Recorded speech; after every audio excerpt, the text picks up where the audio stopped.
Hello, good evening, and welcome to Lee Judges TV. Welcome back. Happy New Year. I hope you all had a great Christmas. Mine was ruined by the dreaded pandemic. I hope that all yours was better than mine. I'm still recovering, as you can tell from a croaky voice, and I'm still not 100%. But yesterday's performance somehow lifted me for a few minutes and then deflated me by the end of the game. I brought some guests on to talk tonight. I'm your host, Dan Potts. I'm with Lead Judges. I'm with Big Steve, who's back in the house on the channel. I'm with Sophie Nicolau from Highbury Squad. And, of course, the legend that is Gunnar Russ. And we're going to be discussing yesterday's result, yesterday's decisions, and let's be honest, yesterday's drama. We've seen a fantastic game today in Chelsea-Liverpool that, again, had some weird decisions in it. And across every single weekend, we're discussing VAR, which I've told everybody stands for very awful refereeing. And I stand by it, because that is what we are seeing week in, week out by these so-called officials. We have the best league in the world with the worst officials in it. This does not happen in the Champions League or even the Europa League. It doesn't happen in the World Cup or the Euros, but every single week it happens in the Premier League. Our guests are going to have their say. Our guests are going to have their chance to speak. But first of all, I'm going to start with the main man himself, Mr. Lee Judges. How are you, sir? I am good, thank you very much. Despite yesterday, I'm going to take the positives from that yesterday. Lots of things to talk about, but ultimately what I'm pleased about, and since really the Everton debacle, really, like the performance has been fantastic. And yesterday, I'm going to say it, we give them a run around for 45 minutes. They couldn't handle us. We was all over them. Should have been, excuse me, 2 or even 3-0 up at half time.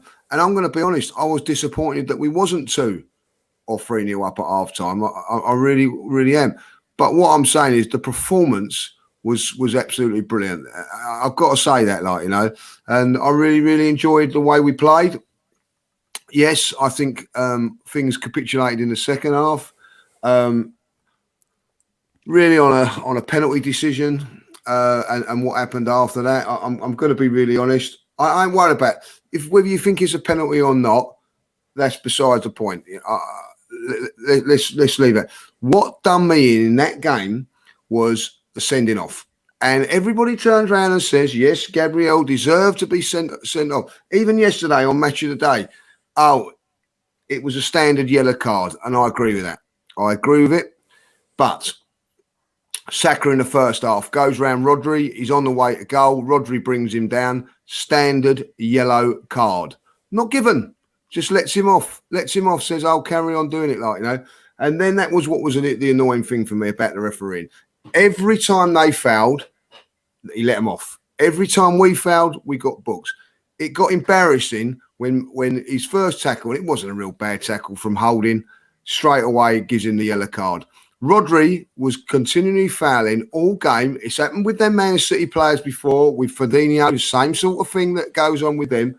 And Russ made a great point this day in the pub that Pep does that very, very well. The way he sets them up to be able to do that. He actually got the standard yellow card, Rodri, for taking his shirt off. And he hasn't got the best Premiership body I've ever seen. I'm going to say, I ain't going to lie, I thought it was a little bit flabby, if I'll be honest, for a professional footballer. But there you go. I thought he was top class, by the way, in his performance yesterday, Rodri, because he'd done everything that we need to learn from and do. And I say this, obviously, they even showed you it in the stadium yesterday, the dive. Now, I'm going to argue when people turn round and say that it's a definite penalty because his shirt was being pulled. Now, if his shirt's being pulled, why isn't he being pulled back instead of diving forward? You know what I mean? He dived. There's no two ways about it. He dived. He dived to get the penalty. Now, whether you think it's a penalty or not, that's fair enough. Maybe it is. But I'm fed up with this little bit of contact here and a little bit of contact there, if it's a penalty or not. Now, what really bugs me about it is that I've seen both penalties, and I'm going to be really honest. You know what I mean? I think that they are penalties in the standards of football now. But how one can be looked at and the other is not is unbelievable. And this is not just about Arsenal. I see 2 weeks ago the game against Liverpool. and Tottenham, one being sent off, and actually why Harry Kane's been running around playing football over these last 3 weeks or 2 weeks. Robinson's been suspended. Also, and I go on to this thing about VAR. It's not fact. They're arguing in the studio today whether it's a sending off or not for Mane. Who, by the way, he's got more previous than Jack the Ripper. You know what I mean? It's unbelievable, how he keeps getting away with it. But he does. They're turning around and saying and making excuses why they're not giving it and all that, and it's doing my head in now. It's not fact. When the ball goes over the line, it's fact whether it's a goal or not. If it's offside, whether you like the offside rule or not, it's fact. You can't argue it. But I'm telling you that now. I might think that was a sending off today on Mane. Russ might think it's not. So it depends who is in the studio looking at the screen that makes that decision. Well, the referee can do that decision when he's watching the game. So it's not fact. And this is the problem we've got now. It is not fact. There's no facts whether that's a penalty or not. Yes, I don't care what anybody turns around and says. You can argue about that penalty, that he's dived. You can argue that he's pulled a shirt. It depends what you want to do. It's an opinion. Until this gets sorted, I've watched the game today. I've seen probably one of the best goals I've seen in the Premier League for a very, very long while. I don't care about Chelsea. I don't care about Liverpool. A football fan, it was one of the most fantastic. They're looking to get it disallowed. You know what I mean? It's just pathetic. It's just pathetic. The stadium goes clear, quiet, and everything like that. Now they keep going on about. So say someone said about clear and obvious. None of those penalties were clear and obvious. Yesterday that they was wrong. I don't care what anybody says. I'll argue it facts for facts. Yes, Gabriel should have been sent off. The reason Gabriel's been sent off, this is where it comes into a referee for me, common sense. If the referee looks at it, now don't forget, I'm going to say this now, the referee himself hasn't given the penalty, right? Well, let's get that right. He has felt it was a dive and he felt it wasn't a penalty at that time. So in his head, he must be thinking to himself, he got to feel a little bit for these Arsenal players here and be a little bit understanding. Use a little bit of common sense. Yeah, they're going to be railed up for a little while and all that, Just use common sense. So he might have called you a silly name or something and all that. You just ignore that, you know what I mean? You get it at the frustration and everything like that, And then just say no more and that's it. Couldn't wait to get the card out. Now, the one with the Gabriel, I've seen that today. It is a booking. There's no, and I've seen it before, he's on a yellow card. I won't give him one for this one, you know what I mean? Could not wait, you know what I mean? I see movement in his undershorts as he was getting out the cards. Couldn't wait to do it, you know what I mean? Could not wait. And that is where we are with these referees. Now, at the end of the day, I'm going to say this one last thing. Lots of fans yesterday paid a lot of money for that game, and it was a fantastic game of football at 1-1, and it was spoilt. It was spoilt because the referee was biased. And I'm going to say this now, Martinelli, right, should have scored. Yes, we know he should have. What was the referee doing there? I don't think he's done it deliberately. I don't think he's done it deliberately to put him off. The fact of the matter is he is not good enough to referee at this level. He is not good enough. So when people turn around to me and say this is the best league in the world and it's this and this, that, it is not, because you've got people running it, people refereeing it that are not up to the job. End of. Correct. There you go. And that's what you get, an 8.5-minute rant when you ask Lee Judges how he is. But spot on. I can't say you've said anything there that I disagree with, Lee. Big Steve, let me bring you in, mate. There were some positives that we'll talk about later, but let's stick with the VAR decisions. A lot of people said to me yesterday, VAR, scrap it doesn't work. I disagree. I actually think VAR can work and probably does work. What doesn't work is when you get incompetent officials that are looking at this equipment. Let's be honest, it's not complex. It's quite simple to look at something again, rewind it and make a decision, but it takes so long for this to happen, and we see so many inconsistencies in it. Talk me through your opinions of yesterday's VAR decisions in terms of the penalties and some of the shambolic officiating that we saw on the pitch yesterday, Big Steve. Yeah, well, I mean, Lee covered 90% of it, but yeah, the inconsistency and the fact that they didn't check they didn't go to the screen for our one, but they told them to go to the screen for the other. And why is that, Steve? I've got to ask, why the hell I don't know. did he not Why go do to the we screen know? for that? No one can tell me. I don't get No, this. no one knows, and that's one of the other problems. Is they wanted to, they wanted to bring it in and sort of have things flash up on the screen, but there's not enough communication between what's going on in VAR and the fans, because the fans are just, if the fans knew what the complete process was, then it wouldn't be half as bad when things go balls up, because at least you'd have that understanding. But when there's absolutely no understanding, you're sat there scratching your head, and nobody knows, and there is this inconsistency. And as Lee touched on, Rodri, committing fouls all day long, but as soon as we had one, it's gone. And it's not just the inconsistency in each game, it's across multiple games. This is why there needs to be a standard practice of what's going on within the VAR, because when Tomiyasu was pulled back against Manchester United, contacting the box and he fell down, nothing, absolutely nothing. And it's been going on since VAR came in. And as you say, the technology is fine, there's nothing wrong with that. It's done in a load of other sports, but it's the people that are behind the cameras making the decisions that are still not fit. As you say, didn't happen in the Euros, doesn't happen in Europe. It works on a completely different system, and it's the people from the FA and the referees in this country. 100%, mate, and I can't disagree with what you're saying. However, I'm going to hand this over to Sophie, but I'm going to say this first. I don't think we lost that game because of the referee. I don't. I think the referee was shambolic, and I think some of the decisions were very, very odd. However, I'm looking at two individuals that lost us that game, and they both played for Arsenal. One of their names was Gabriel, and the other one was Xhaka. Without their stupid decisions, we've got 11 men, and we're not giving away stupid penalties that this guy does every year, 5 years running, and I'm blaming them too. But maybe people disagree with me. Sophie, let's bring you in. What are your thoughts? Hi, everyone. And firstly, Happy New Year. And here's a hopeful new year and good health to all. And hope we can get back to having some solid adventures in 2022. Thanks for having me, guys. Always welcome, mate. Okay, so I need to take a deep breath, because there are probably going to be a lot of people that are going to want to kill me or, hit the dump button after I have to say never want to kill you, Sophie. Okay. Say what you got to say. We might will. Okay. Two things. Firstly, life isn't fair. In life, when shit happens, you got to get on with it. We can complain all we want. We all get up every day. We work hard against the big man, but still have to pay taxes. Meanwhile, Apple and Amazon and all of these big corporations get to walk away without paying any taxes. This is a life. Manchester City are the Amazon and the Apple of the Premier League. They've earned that right in the opinion of the establishment.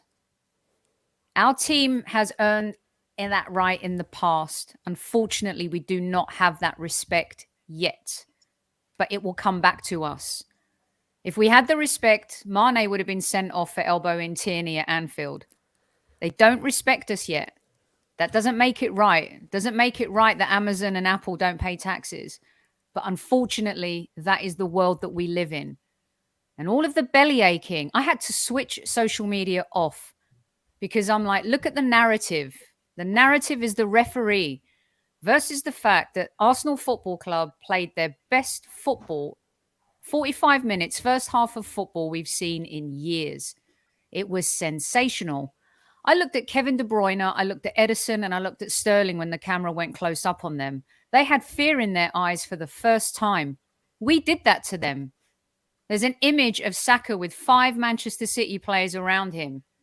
When was the last time Arsenal had a player like that other teams feared, let alone the Manchester Cities of the world? And the truth is, Xhaka's an idiot. And I said that and people killed me for it. All of a sudden, everyone wants to defend Xhaka. I defended him for years. I defended him when he threw his shirt on the ground and told Arsenal fans to F off. I'm sorry. Fool me once, shame on you. Fool me twice, you know how the saying goes. Granit Xhaka is a perennial offender. He is. And now fans want to back him because he made a stupid decision. He allowed the officials to put our team in that position. Don't grab his shirt. He's already falling to ground. He's already embellishing Silva. But what you did is you gave the officials, VAR, the opportunity to say to the referee, hold on a second, we need to take a look at it. And why? Because he grabbed his shirt.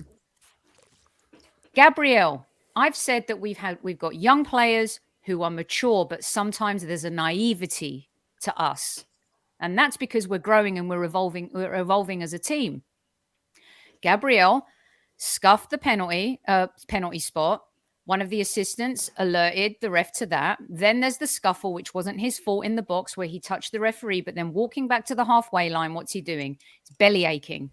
You know, in modern football, once you start with that, even and with a referee's already having a tough game, he's going to book you. And then he hook lined Jesus. What do you expect? You're going to get sent off.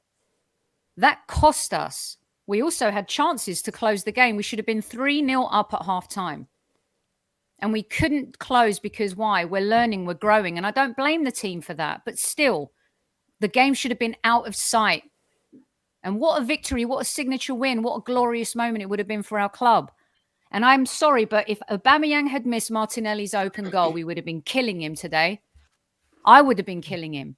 But he gets away with it because he's Gabriel Martinelli. He's a young player and we don't want to do that to him. And he doesn't deserve that at this point in his Arsenal career. And the referee may have been in the box at the time, but if you go back and you look at the shot, he was clear. A player of his caliber should finish that. If we want to continue to enable our club, we're not going to move on. I like what Aaron Ramsdale said. You know, we got to move on. Some of the players came out and said, we move on. How we react to this is going to show the true club that we have, because yesterday we saw an inkling of the club that is building. And I'm going to say something now that probably isn't going to be popular either.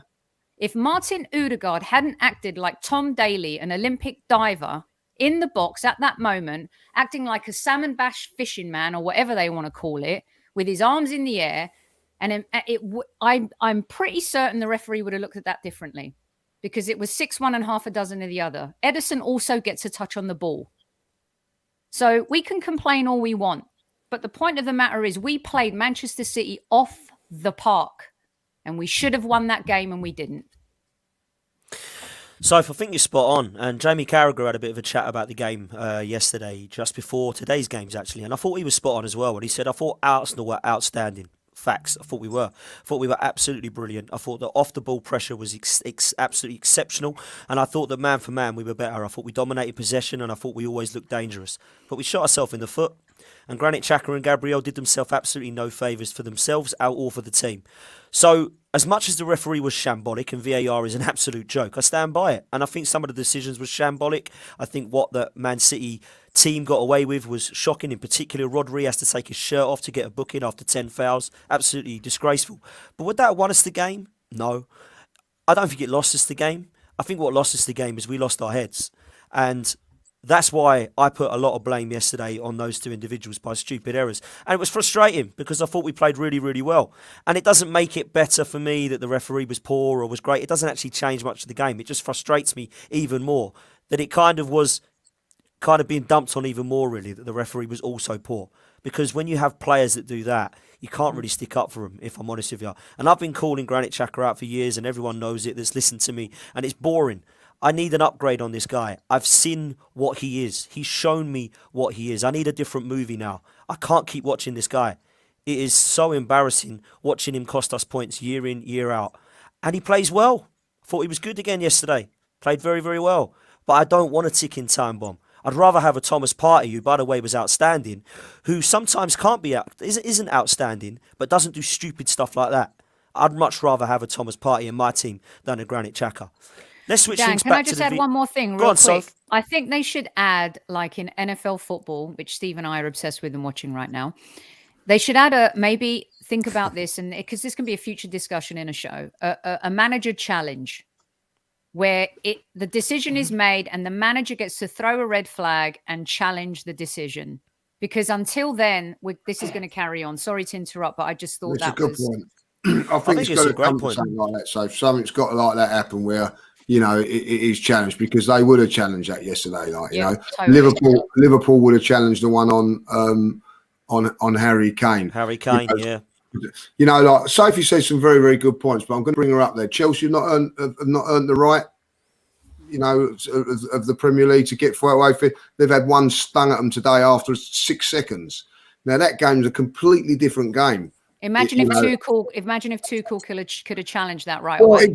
Exactly. You know what I mean? And I think that there is a thing for that. I don't like VAR. I'm sorry. I'm dead against it. And that, and I do agree with Sophie. The thing about Granit Xhaka, and it is frustrating because he just continues to do these sort of things. So but the emotion of the game yesterday. Listen, I was riled up yesterday, shouting like a good one, you know what I mean, everything like that, because it was an intense game of football, So, look, Gabriel will learn from that, but for me, Xhaka doesn't seem to be learning from his mistakes. That's the problem that I've got with it, But the VAR is getting too many things wrong. I've just had one of my Spurs mates just message me while we're talking. Spurs should have had. I haven't seen the Spurs. Don't watch Spurs. Should have had 2 penalties yesterday against them. The decisions at Southampton, we laugh about them when the goalkeeper drops one in his own goal, it's not just Arsenal. This is not just an Arsenal thing. This has been going on. I can go on about Arsenal when they go, it's definitely a pulling of the shirt. I see that Dermot Gallagher on there. Don't ever get, me in a room with him.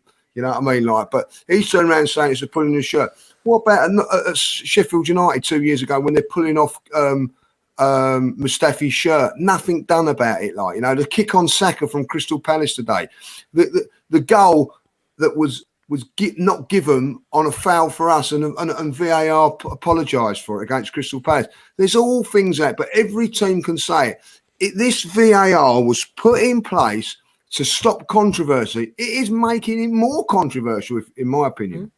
I agree. The stamp on Tomiyasu against Everton. Stamp on Tomiyasu. Has that not been, And who was the official that day? Same one. Yeah. If you're going to introduce technology into the game, you've got to go the whole hog.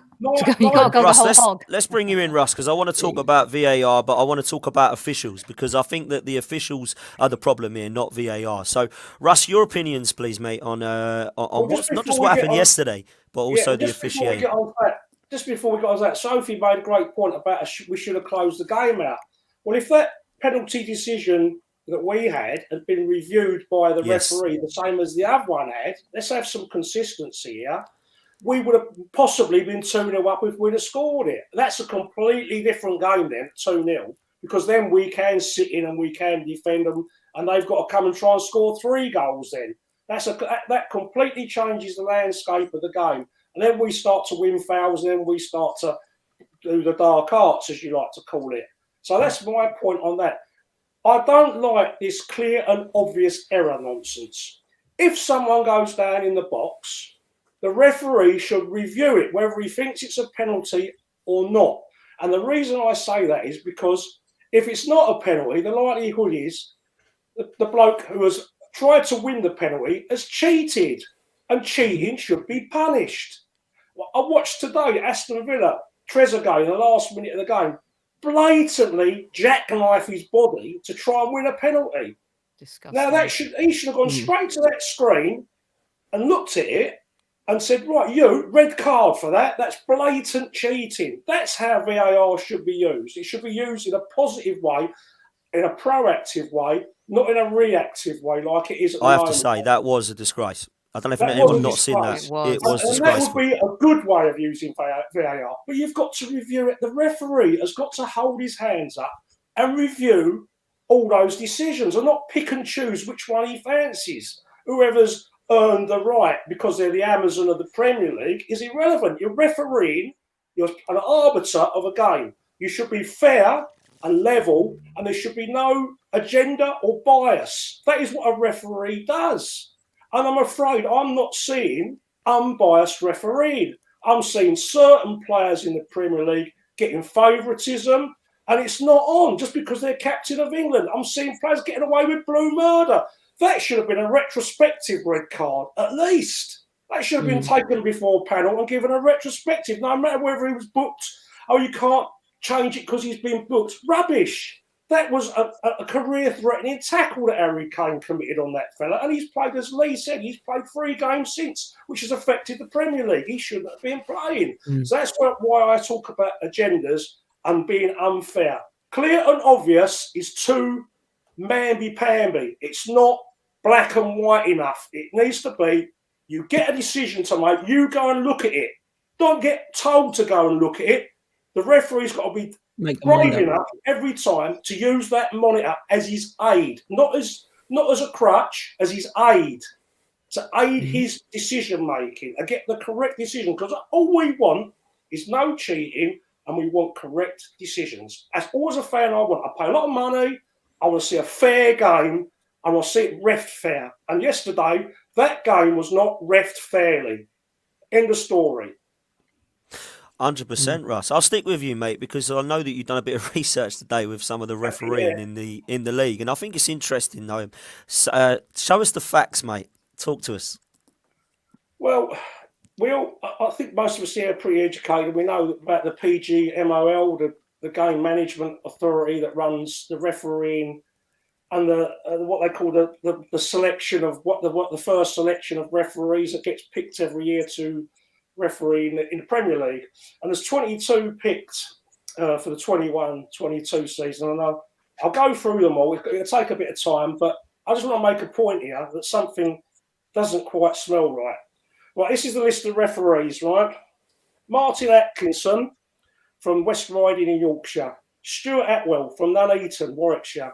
Peter Banks from Merseyside. John Brooks from Leicester. David Coote from Nottingham. Mike Dean from the Wirral. Darren England, Doncaster. Michael Salisbury, Preston. Graham Scott, Oxford. Anthony Taylor, Manchester. Paul Tierney, Wigan. Kevin Friend, Bristol. Jared Gillett, Australia. Tony Harrington, Cleveland. Simon Hooper, Wiltshire. Rob Jones, Merseyside. Chris Kavanagh, Manchester. Madeley, Huddersfield. Andre Mariner, Birmingham. John Moss, Sunderland. Michael Oliver, Northumberland. And Craig Paulson, Sheffield. There's three referees out of 22 there that come from south of Birmingham, Oxford, Wiltshire, and Bristol. That's the 3 southernmost referees. Now, don't the people on the panel here think that's terribly northern biased. And Mike Riley, by the way, is from Yorkshire as well. It seems to be a northern bias towards referees. Where does Stuart Atwell come from, Russ? Stuart Atwell comes from Nuneaton, Warwickshire. So near Coventry. So that's about as... On the way to Manchester. Yeah.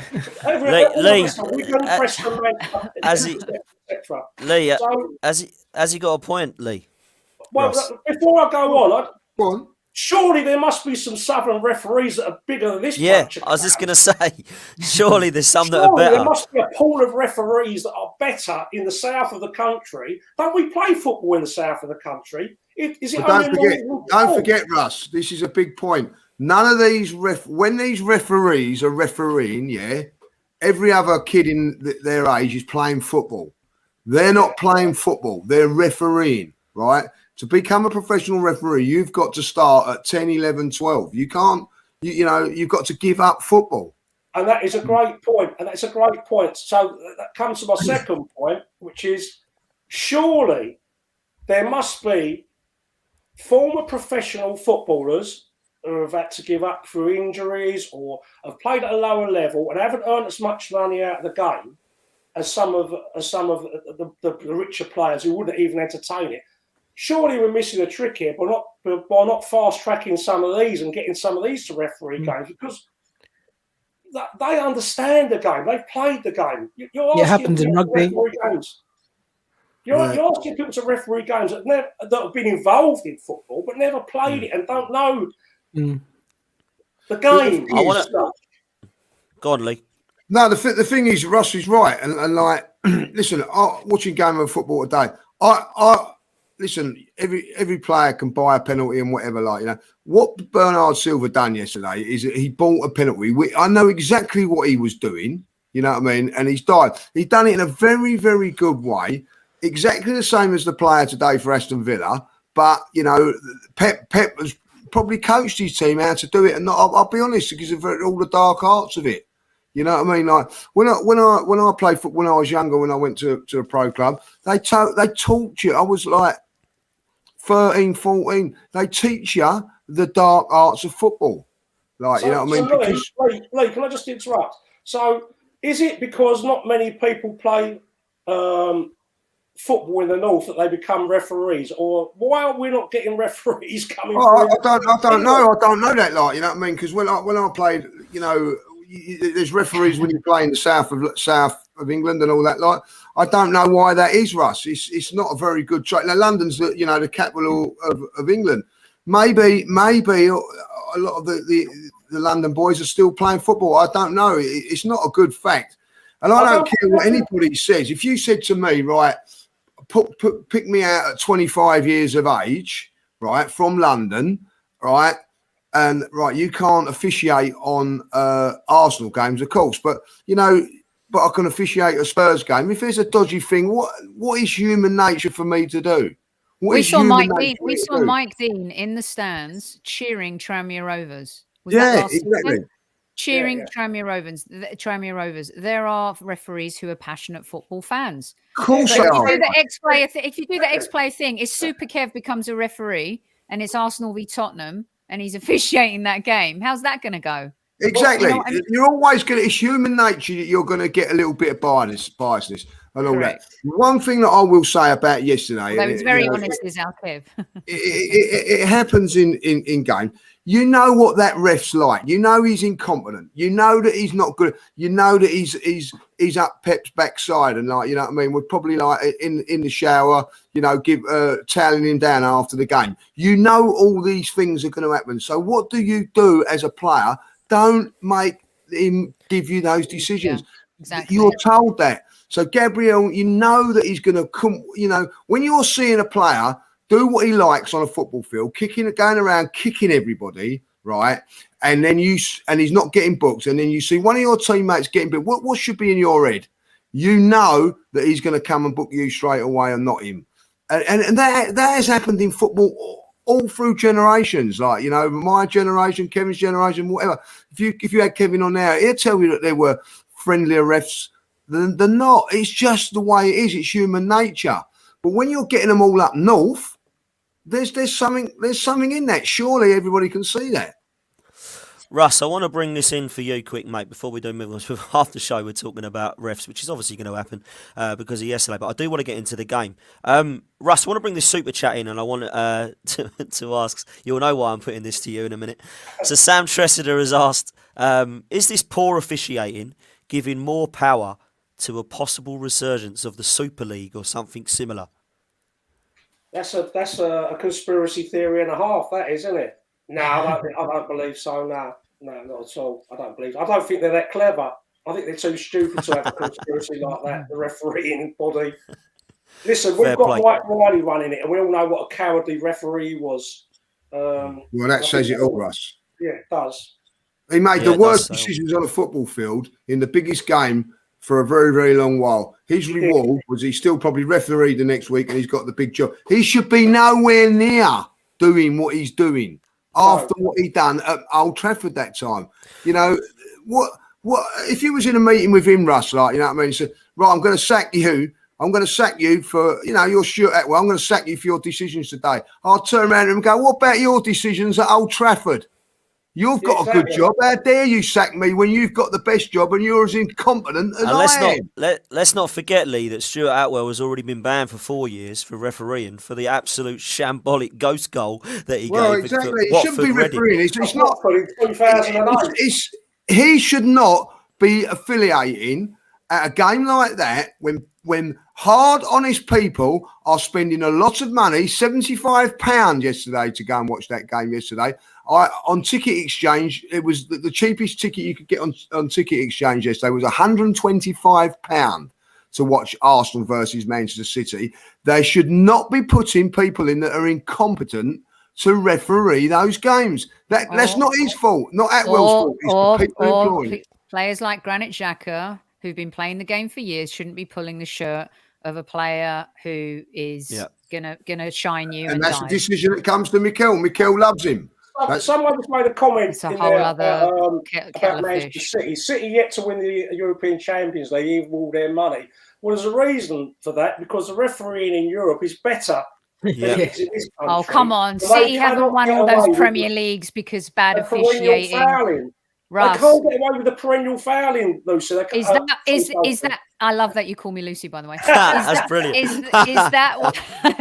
Is that why City have won all of their Premier Leagues? No, but what he's saying is that Fabinho has gone round for 5-6 years, kicking what he likes and not being brought up on it. Exactly. And when we get more respect back and we're that team again, we will too. When Vieira I never see Patrick Vieira getting that respect.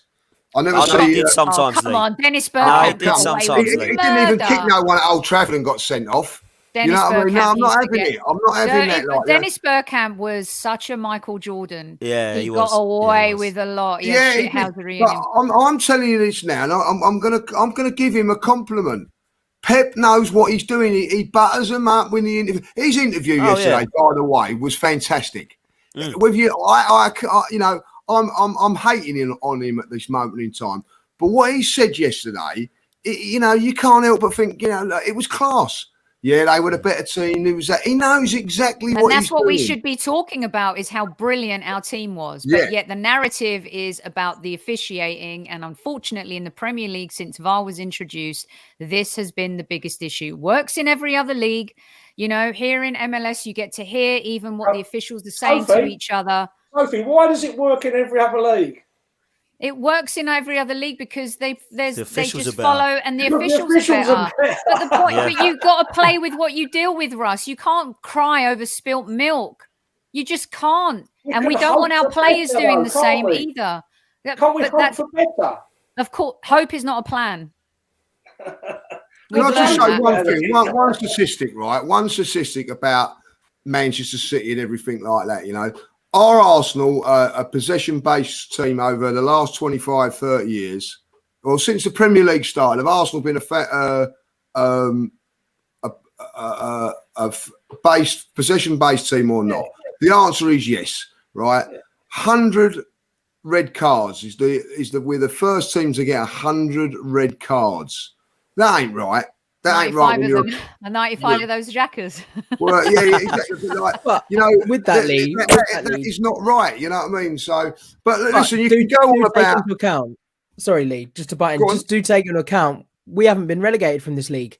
Other teams have. Everton are second on that list. Also, haven't been relegated from that league. So even though we've got the most red cards, we have been in the league the longest. So. Yeah, but you could say that Man United, Liverpool. Like Tottenham haven't been relegated. I'm sorry, I don't buy in. I think there is a little bit of Arsene Wenger was called out to referees 10 years ago. 10 years ago, he called them out, and they didn't like it. They did not like it, and I think there is a little bit of that. Like where I say Pep's a little bit more a lot more clever. Won't never call out a referee. But look what he was like a few weeks back. I remember him going up there and applauding the linesman or 20, you know what I mean, all that Wenger enabled. We were weak sauce at times. Remember that moment at Stamford Bridge between the old Gabriel and Diego Costa? He let him do. I mean, we let players do that to us, and that's the point. Yeah, I get that. Mentally, we need to grow a sack, and this team has a sack, more of a sack than any team I've seen in years. And they will feel hard done by, but how they react to this loss is going to tell us a lot about them, right? And I think they will react in a positive way. I really do. I like what Arsenal are doing at this moment in time. I like what they're doing. We played brilliant football yesterday. We were so good. When this subject came up, it wasn't to make an excuse for us losing, because City are a great side, and I went to that game not ever expecting to get anywhere near them, to be honest with you. And the performance was absolutely amazing in the first half. And that frustration of having that fantastic performance with nothing to show for it. Yeah, it's hard to take. It's a bit of pill to swallow. I came out there feeling fed up. Whereas normally, if we'd have got beat by them, I'd have walked out and gone, "Oh, hey ho, never mind, move on," like we normally do. But in my opinion, I think yesterday. Martinelli's curler in the first half, that's the pill I can't swallow. Martinelli's open goal, that's the one I can't swallow. Odegaard needing to make a pass a bit earlier in the first half, I can't swallow. Saka had a couple chances. Those are the things. We could have been 3-0 up at half time. And eventually this team will get there. And to see us absolutely annihilate them. What team has done that to City in the league over the last few years? No team. No. Not PSG, It's insane. not no one. Not And no I think one. I'll tell you what was a very good thing, Sophie. Now, let's get onto the football side of it, or even what they said. No team. I think I was listening to Alan Kirby yesterday. He was turning around and saying, no team has took that to Manchester United, Manchester City, and frightened them like that since Pep has been in charge of that football club. And I mean, teams have beaten them. Tottenham have beaten them this season, but they was like camped in their half from just relying on a little bit of luck and whatever, like mischance after mischance after mischance, something like that. They never created anything. Ramsdale didn't have a save to make in the first half. They didn't have a shot on target. Shot on target. We took it to them and we give it to them and everything there. Now, we did at the end of the day, we lost the game, but we're a young side. I think at the end of the day, they'd have got back on that coach and thinking, I tell you what, if they carry on like they are, we got to worry about these guys. You don't celebrate a goal like that in the last minute and celebrate it in front of the Arsenal fans unless you worried them. Because at the end of the day, both goals they celebrated over on our side. You know what I mean? They never went to their fans, but they went to their fans at the end of the game. But when it mattered, when they got that third goal, two things, not just the team, the atmosphere of Arsenal and around that Emirates got to them. They realised that there's something happening at Arsenal and they didn't like it. And I'll tell you what, whether you like Man City or not, I like that about them, that they did not like it. So they made sure they proved that we give it to them. Now, Arsenal just dust themselves down from this and go again. And make sure they continue playing the performances that they have at the moment, because since the performances against Everton and the results have been fantastic apart from this game. So let's see what happens now in the next couple of cup games, and also then we go to Spurs. And I expect those sort of performances now, week in, week out. Yeah. Russ, go on quickly, Russ, and then we'll move on, so we need to move on. Go on, Russ. The first half was a thing of beauty, and our goal was a thing of beauty. It was a picture book goal. It was a brilliant goal, and that's the positive that I take out of that we absolutely roasted them alive for 45 minutes, and that's something to take forward. The referee thing is frustrating because, as I said before, I just want to see a level playing field for everyone. And when you see players running around the pitch, chopping people down, and nothing's happening to them, I get frustrated. I can't help it. Why shouldn't I get frustrated? 100%, mate. 100%. Let me just bring up a couple of super chats before I move to Big Steve. Lawrence is in the chat. Lawrence and Manuel, hope you're well, mate. He said that Jared Gillett, who is VAR from yesterday, was also the VAR that disallowed the Socrates goal against Palace a couple of years ago. Why is he, an Australian, allowed to officiate in England? I will never get over that goal. I thought that was unbelievable, that Callum Chambers gets fouled in the box and it goes to VAR and they give the foul against us. Unbelievable. And then come out and say, apologies about that. That was wrong. Cheers. That's really helped. No, it hasn't. Let's move to some positives. I think we'll be here all night if we talk about VAR refs. Was it a penalty? Was it not? Big Steve, let's move to you. People know my opinions on the manager and the way that this team have been playing over the last 2 years. And although it has taken 2 years, I'm finally starting to get some answers from Mikel Arteta. I think the style of play is now there. I've seen an attacking style of football that's attractive over the last 5 or 6 games. I've seen him win convincingly against teams like Leeds and Norwich that, let's be honest, we should be beating, but we did beat them convincingly. I've seen us compete against West Ham and Man City now, who are two big clubs, whether you like it or not. This season they've been playing very, very well, and they're very, very important performances. Even though that yesterday was a loss, I wanted to see a performance against a big team like Man City, and I think that we got that. We're starting to see, in my opinion, passing in triangles over on the right-hand side with Tomiyasu, Odegaard and Saka. Over on the left-hand side, the triangles of Tierney, Martinelli and Xhaka. And I think that the diamond now. You've got Lacazette at the tip of that diamond, Xhaka at the base, and Ødegaard and Partey in between that. This style of play is starting to be very attractive, and it's all down to the final third changes from some of our young guns that are looking very, very positive moving forward. Smith Rowe still can't get into this team, believe it or not, who's been one of our best players probably this season. So that's all good in terms of our competition. How impressed have you been, Steve, with the way that we're playing, not just yesterday, but over the last 5 or 6 games, mate? I mean, I've been impressed for quite a lot of this season, minus a few games. Coincidentally, a couple of games that I was at, we didn't. You mentioned the convincing win against Norwich earlier on in the season. We just scraped a win past them, and it was a boring game. So it's good to see that development from the players. I think the fact that we've got a back four that minus a few weeks out from Tierney has been fairly settled. We haven't had to have this argument. Does this centre back come in against this sort of striker, or does this player come against this? We've seen a fairly settled side. And Tomiyasu has been a fantastic addition. Gabriel and White together. When was the last time a centre back pairing had such a long run of games? It was probably Mertesacker and Koscielny the same year that Szczesny won the joint Golden Glove with Petr Cech. And the way it's going at the moment, it looks like Aaron Ramsdale could also win a Golden Glove or a joint Golden Glove this season. So I think a lot of the development from being a fairly pragmatic, boring side to play against, and now we're playing expansively, and players like Ødegaard, Saka, Martinelli are all thriving.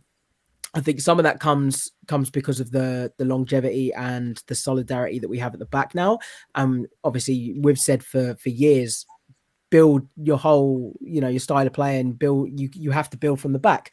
And the problem with Arsenal's defence in the past, God knows how long, it's always been shambolic. So it doesn't matter how good you are up top. If you're shady at the back, you're going to, you may be scoring 3 or 4 goals, but you'll be conceding 5 or 6, 6-3 City, a prime example.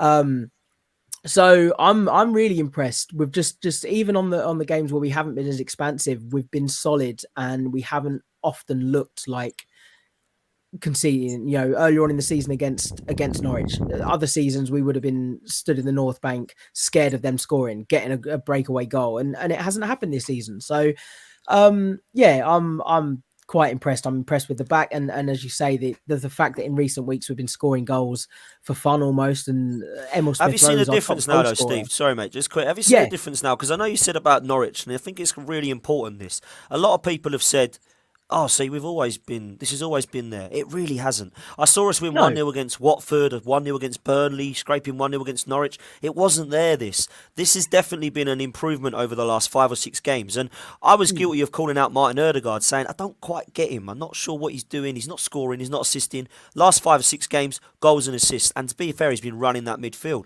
So I think we have seen improvement and progress. With Ødegaard? I think the difference with Ødegaard is earlier on in the season, he was playing in a deeper role next to Thomas Partey and whoever was in the middle.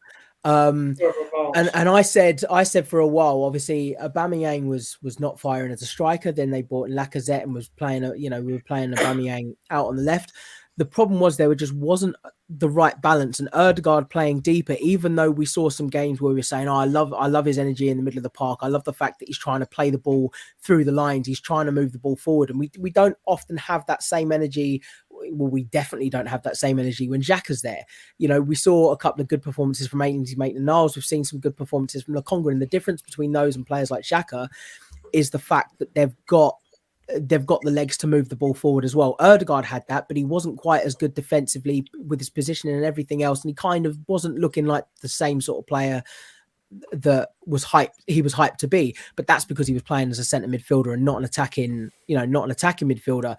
Ødegaard can play on the left, the middle, or the right-hand side, which is great, because I think if Lacazette does go, which we're talking about, and we do see this transition for Martinelli playing as almost like a false 9 or as the top of that attack, having Smith Rowe, Ødegaard and Saka can cause a lot of problems. I think Ødegaard. The difference with Ødegaard is the fact that he's moved further up the pitch since Aubameyang's been out, and that's been the focal point of most of our attacks.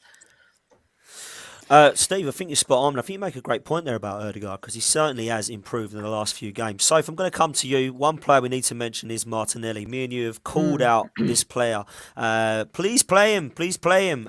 He's now playing. And my God, he's looking good. I know he missed the City yesterday, but I feel like I can put more blame on Gabriel and Xhaka because of their foolishness as opposed to Martinelli, who misses a chance, which, let's be honest, he didn't do that on purpose. For me, this guy has got so much energy. I love watching him play.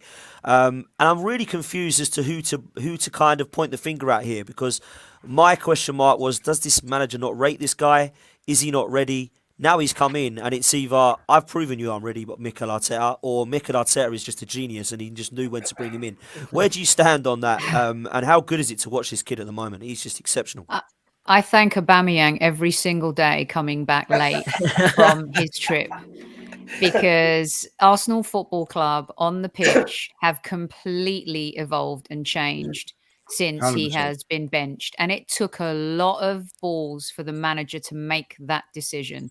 And as much as I haven't agreed with him, finishing 8th and being kind of average in the Premier League, we're starting to see a little bit of his emergence in the sense that that was a bold decision to make, to bench your captain. And you should have done that after the North London derby, in my opinion. And I've said that ad nauseum on my show. And thankfully, you know, we've seen the emergence of Martinelli. Now, maybe at some point, once he's able to get more minutes, we'll see the same emergence of Sambi Lokonga if Xhaka isn't going to kind of be played as much. I don't know. With AFCON coming, we're going to need him. But Martinelli, talk about have potential superstars in your team. When was the last time our club had that? The last player that got me on my feet with excitement was Alexis Sanchez. I thought he was that type of player. But Martinelli and Saka and Emile Smith-Rowe, they're like these once-in-a-generation players. And we bought him for 8 million. I can't remember if it's pounds or euros. He is one of the greatest bargains of all time. I understand that we had to manage him because of his injury. The timing of him is perfection. He's fearless. His pace is insane. He had one of the best players so far in the Premier League this season in his back pocket. He absolutely scored Cancelo. He embarrassed him, actually.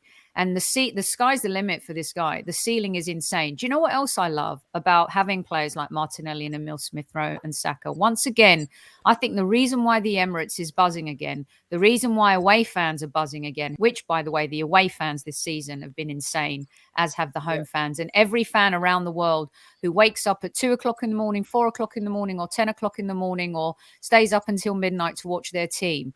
We have a team that we can fall in love with again. There's a confusion when you get a new shirt. Who am I going to have on the back? Am I going to have Ramsdale? Am I going to have Martinelli, Saka, and Emile Smith-Rowe? Am I going to have... Not Granit Xhaka then, so. Not Granit Xhaka, no. But we've got a team that we can love again. Yeah, I It's agree. been a Totally long time, and I think that adds a different fuel to the fire. Yeah. We've got a different DNA and a different culture that is building, and I think that has added a lot as well. But Martinelli is absolutely... Let's pray he stays fit. He's absolutely sensational. Yeah, he really is. Russ, I'm going to come to you because you, Lee, and I spoke not long ago, and you said we definitely ain't got a squad that's good enough for top four. I've seen a squad that definitely can compete for top four over the last coming weeks. So has your opinions changed at this point, mate?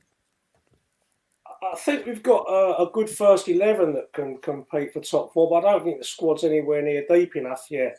I think 2 or 3 major injuries and we'd be struggling, to be honest with you. What Sophie was saying there about the excitement, and I'm feeling that now. I'm feeling a connection with players again now, which I haven't had for about 7 or 8 years. I'm feeling connected with Martinelli, Saka, Smith-Rowe, Tomiyasu. I really like. Yeah, I forgot Tommy. He's brilliant. Oh, he was brilliant yesterday. And Gabriel, I love that because they're good players and they're giving it all out on the pitch.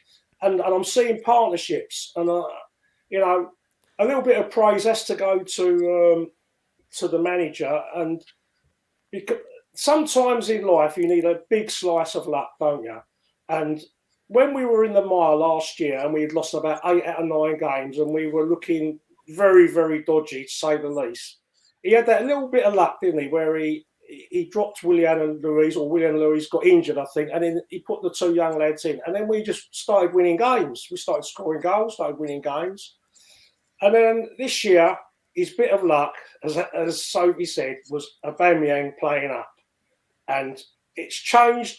I've always said playing Lacazette and Aubameyang, especially away from home, is a dreadful waste of a place in the team, because we never had a midfield good enough to run games the way we wanted to play, possession based, with two forwards on the park. We were a midfield player light all the time, and that little stroke of luck and him growing up here and saying no more, Albie, you've had your chances, that has made the space for Martinelli to come back in. I honestly believe that he's been managed anyway to for the long term rather than the short term, because some people thought the manager didn't like him and he wasn't getting a chance because Aubameyang was in the team, and now Aubameyang was stinking the place out, blah, blah, blah.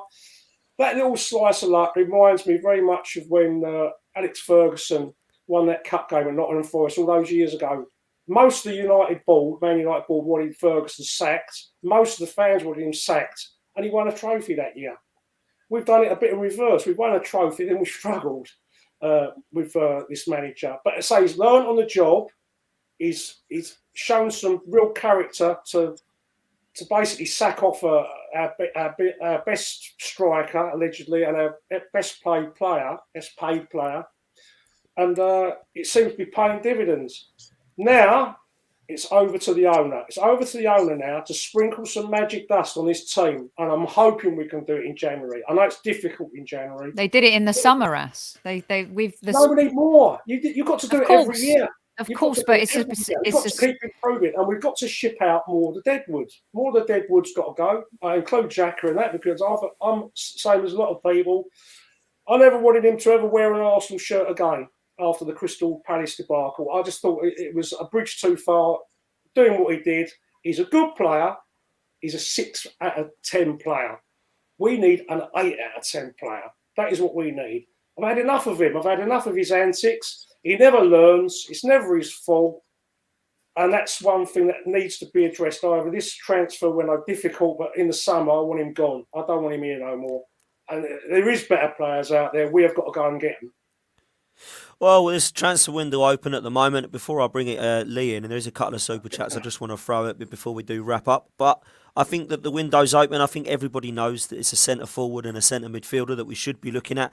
I think in the summer there's going to be options to replace and upgrade players that might be shipped out. I think we need another backup right back and a backup goalkeeper if Leno is looking to be off. I think another centre midfielder and a striker is probably going to be needed again in the summer if we look at Eddie and Lacazette and some of the situations with players like we've just mentioned in El Neni and Xhaka, who have been here for just far too long. You see what happens when Holding comes in. I mean, we need another defender. Well, we might have another defender coming in called William Saliba, but he's signed a 4-year contract and he's been away for 3 years.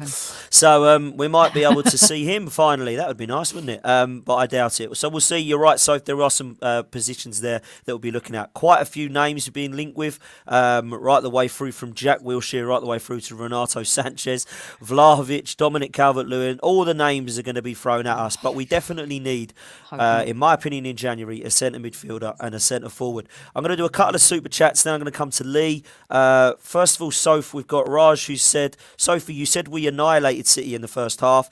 Do you think we could do that without Granit Xhaka? In my opinion, our fan base make it easier for the refs on Granit Xhaka.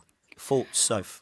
I think the truth is, in the games that we've seen, Xhaka and Partey, I think, played for the first time like a partnership against City. I think we've seen them try to get there, and I think Xhaka and Partey are the strongest option that we have.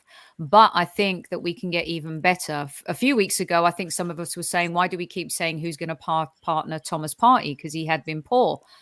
But I do think that in this game against City, when you're looking for that experience, the unfortunate thing is, even with his experience, he has those crazy moments.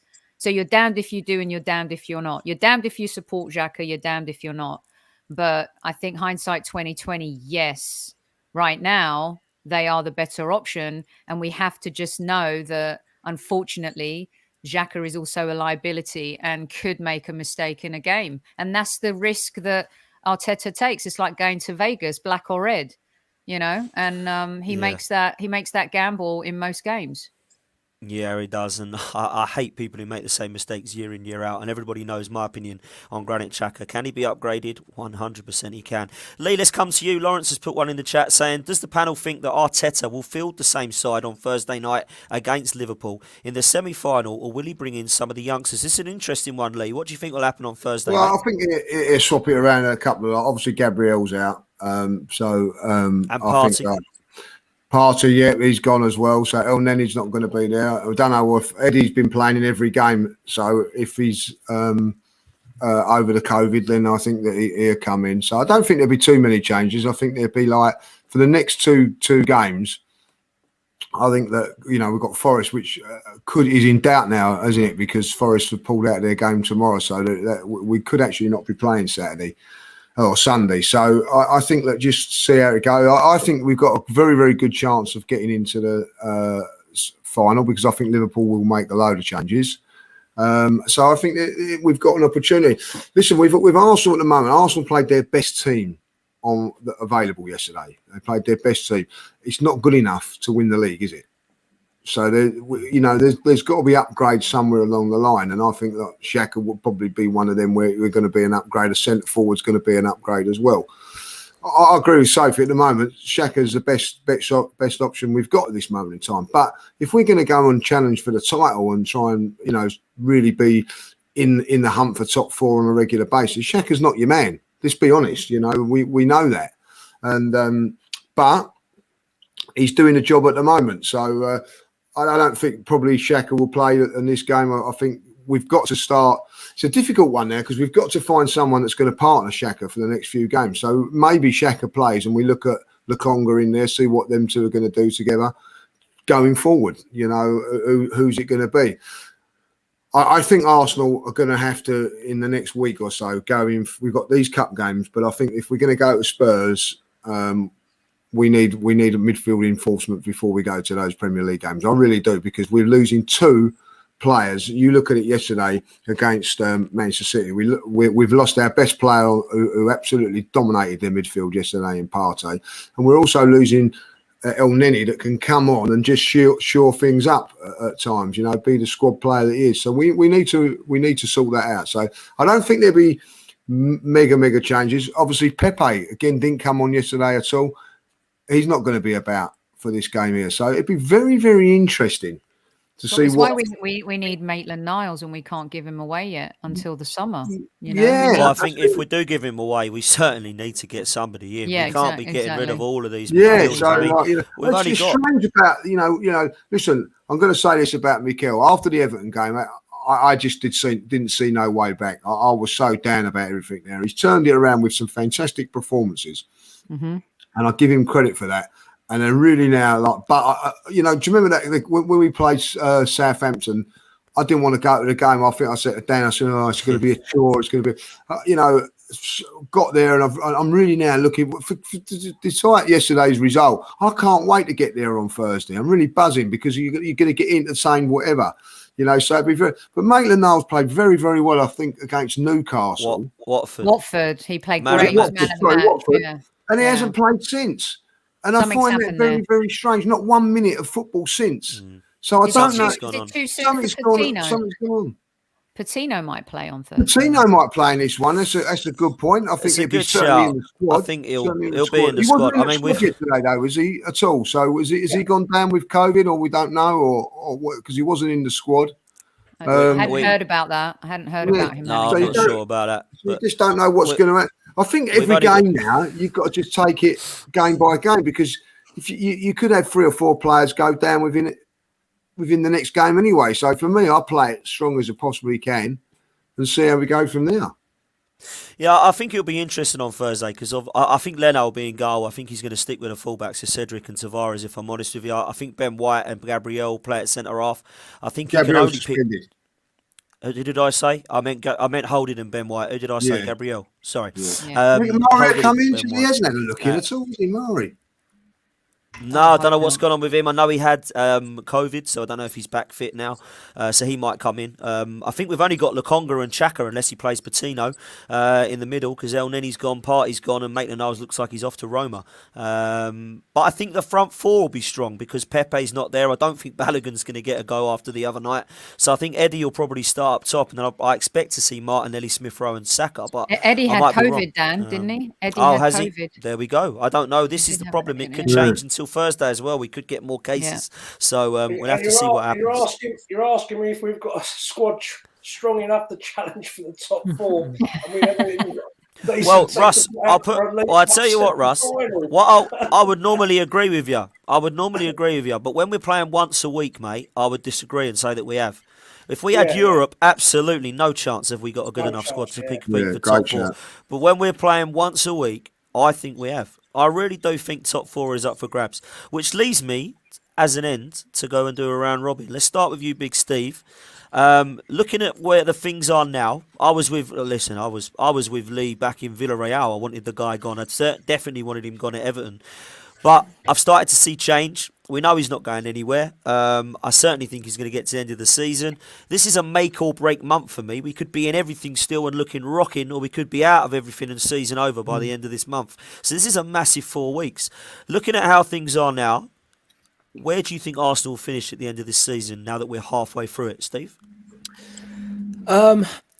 Regardless of what happens in January, I do think we'll sneak in top four because I do feel confident about the Spurs game. I think even though if they win their 2 games in hand, they'll then be 3 points above us. They'll slip up. I think West Ham are looking a little bit back and forth, a little bit jumpy. I think we'll finish 4th. I think we'll hold on. We might drop a couple of places, but I think we'll get back there. I think Fair play. I love the optimism, mate. Love it. Soph, same to you. Before Tottenham got Antonio Conte, I thought we'd finish above him for the first time in a few years. I was so confident of that. But my goodness, he's a good manager. He's making lemonade out of lemons. Yeah, he is. I actually think we might end up finishing 5th or 6th. I think maybe 6th. I think top 4 now is everyone's excited. At the beginning of the season, many Arsenal fans did not think we'd get top 4. So if we don't finish top 4, as much as I haven't loved Mikel Arteta over the last 2 years, I think it would be unfair to then be critical of the team for not finishing in top 4. But I tell you what he has to do is qualify for Europe. And if he doesn't, for me, that is a massive failure.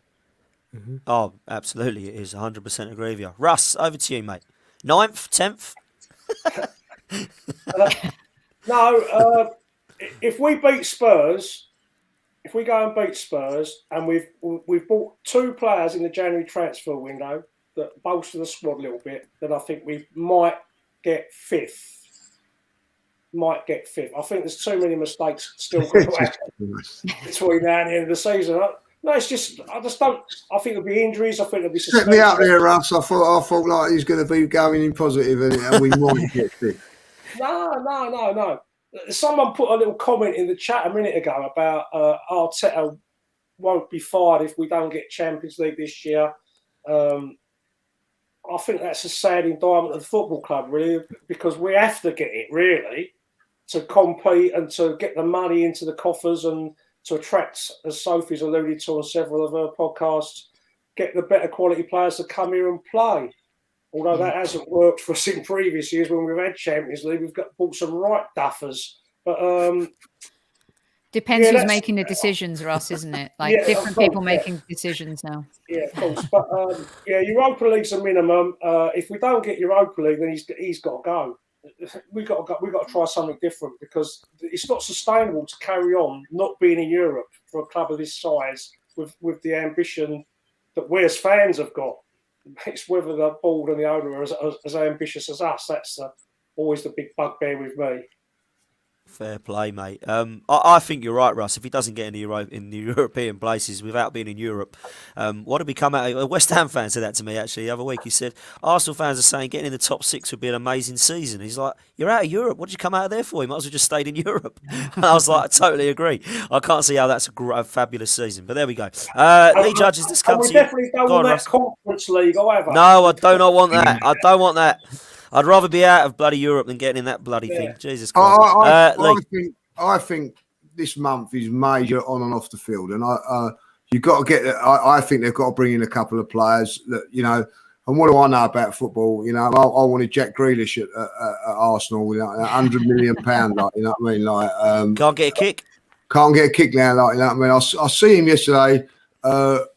Magically playing at Aston Villa at the Emirates and playing really, really well. I see him warming up and doing a few stretches yesterday, like for £100 million, like, So they've got to get the transfer players right, and they have done that really well. Listen, if Arsenal play and carry on, I've watched a lot of football this weekend. I watched Match of the Day and all that. I've seen Liverpool, Chelsea, Manchester City, and Arsenal. And I tell you what, when I mention those three teams, and I put us in that, I don't feel ashamed about that or whatever. We was as good as what they were yesterday, and as all of those 4 teams. If we carry on playing like that, we will get top 4. Make no mistake about it. We've got to stay injury free, but we have some wonderful, wonderful players that a lot of other teams would like to have. There's a Man City fan in there. Would you swap Grealish for Saka at this moment in time? No, you wouldn't. Like, at the end of the day, Saka is something. Guys, this kid is something special. Yeah, We've got him, and we've got to. And I watched him yesterday, and the fear from Manchester City's players. They've not had that fear with Messi, with whoever. Like, he was sensational yesterday. Like. He gets kicked all over the place. He gets up and does it. We've got a special kid there, and we've got another special kid on the other side in Martinelli. One thing that Mikel's got to do is somehow, whether it's luck or whatever, is find a way of getting Smith Rowe in this team as well. That's got to be done, because you can't have this kid not playing week in, week out, because he is a special talent as well. We've got 3 very, very special players. And Odegaard, by the way, is coming up on the rails. So I think with those 4 players, if they stay fit, the young and enthusiastic thing of them, like, I honestly think that they could, we could get top 4. I haven't seen no one play like that other than the other three teams this season, as good as that. I know we lost, but the performances, you know what I mean? And the performances since Everton have been sensational. I don't care what anybody says. Not just the results. We have ripped teams apart. And I don't care whereabouts they are in the league, because 6 weeks ago we wasn't doing that. Something's changed in the club. I think it's Martinelli as well. And we are going to get 4th if we carry on playing like that.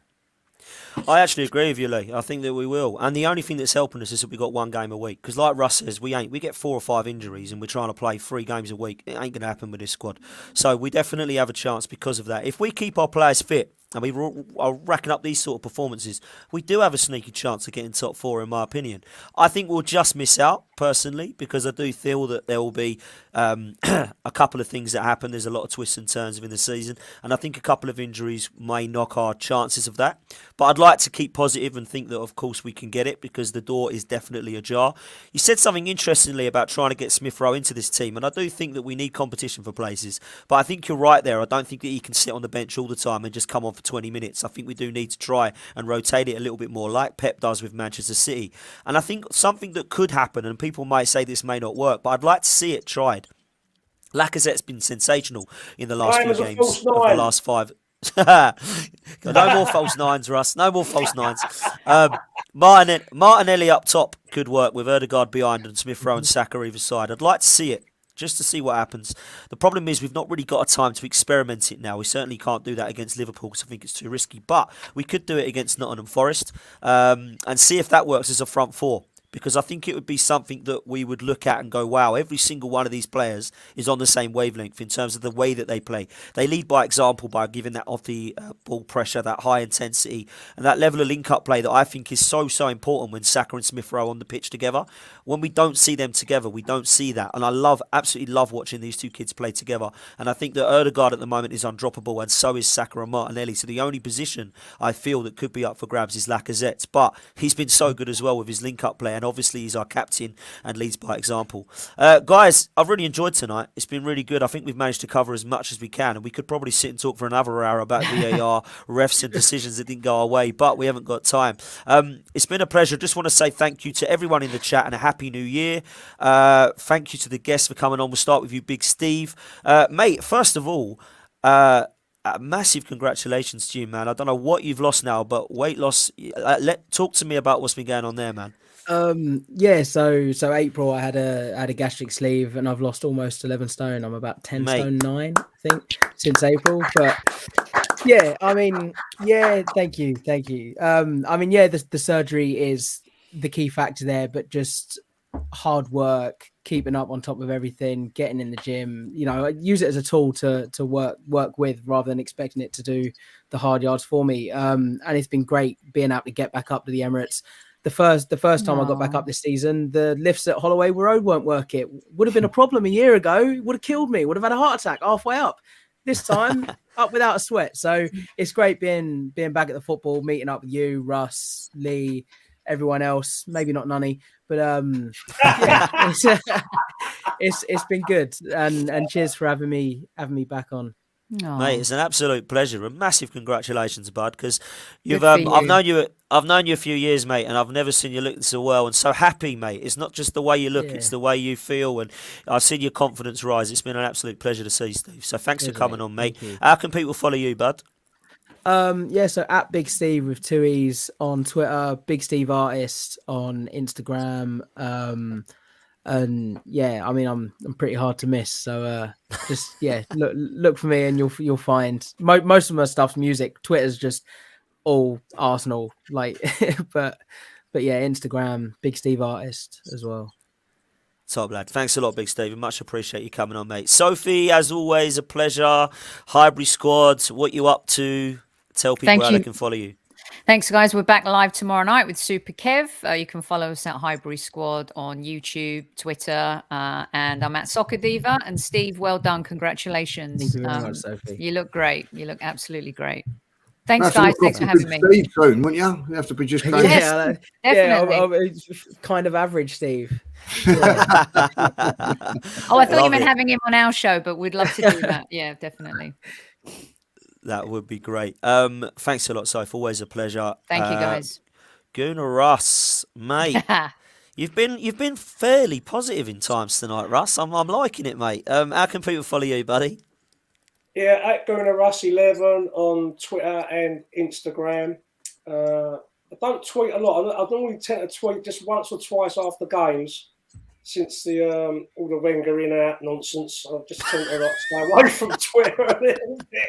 But when I get the Cronky out mode going, I do go on there a bit more then when I get a bit of the hump with him. But yeah. You're not a fan of Cronky, no? About the Rams winning the Super Bowl. It might free up some extra cash for us if they're root for it, boys. Root for it. It might do. It might make him worse because you know what rich people are like when they get more money, they get tighter. Now he'll get bored. He'll be so bored after winning the Super Bowl. It'll be all about the Arsenal after that. Yeah. Let's hope so, mate. Come on the Rams. Come on the Rams. Come on, that's it. We're all supporting the Rams. Guys, it's been a pleasure. Thanks to everyone in the chat. Well over 700 of you watching at one stage. Absolutely brilliant. Leaves me to say thank you to lead judges as always, Lee. Top man. No, thank you very much, and to you, Dan. I'm glad you're on the mend now. Like, you know, we was a bit worried about you at one stage there, so well done. Well done. All good now, mate, on the mend. And it's not been a very pleasant Christmas, but do you know what? It could be a hell of a lot worse. Thank you to everyone for tonight. Thank you to everyone in the chat. Thanks to everyone listening on audio. We will see you for a Tuesday night preview of the Carabao Cup semi-finals. It'd be myself, Lee Judges, Toby the Spurs fan, Matisse the Chelsea fan, and Grizz the Liverpool fan to discuss who we think is going to be making their way to Wembley and what we think the outcome will be. Me and Lee will be there. We'll be chatting to everybody in the chat Tuesday at 9 o'clock. Until then, we will see you soon. Next time, up the Arsenal.